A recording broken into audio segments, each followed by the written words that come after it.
nita Itemi Kigomnanoini gya Kimabururi na Kiria Kirathi Nambere bururi-ini wa United States na kuria mathiete Nambere na kwarira mitaratara itiganite ya gutigirira ati mabũrũri maria mari gitaru-ini kia Africa ni makorwo makiyukiriria. President Ruto ni athiete Nambere na gutugirio ni wira mwega uria akoretwo akiruta ari hamwe na gutigirira ati ni manyitanire na honge itiganite ari hamwe na ruhonge rwa United Nations Itemiini ria gutigirira ati ni mahorohia bara gatagati ka mabũrũri ta Somalia oro hamwe na Southern Sudan.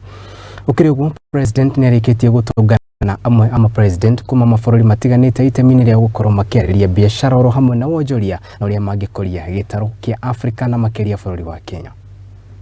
Amidst the major electricity generation based on renewables, strictly limited to 3 minutes. Kenya is one of the 6 countries which took part in the global pilot program implemented by the Global Alliance to Science Support, Technology, Innovation and Data for SDG roadmaps. We have been implementing a national economic transformation blueprint to transform Kenya into a newly industrialized middle-income country.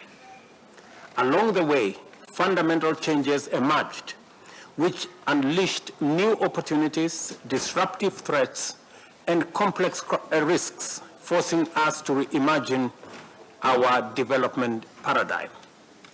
We have adopted a bottom-up economic transformation agenda which puts job creation at its core with agriculture, affordable housing, universal health coverage, manufacturing, MSMEs, the digital economy, and climate-positive growth as sectoral pillars of our implementation.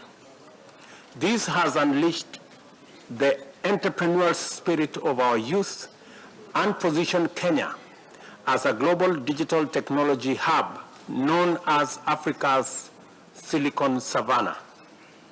Concert Technopolis, the flagship of this ambition, is ready to host a thriving community of science, technology, and innovation visionaries seeking to disrupt and transform every sector of our economy.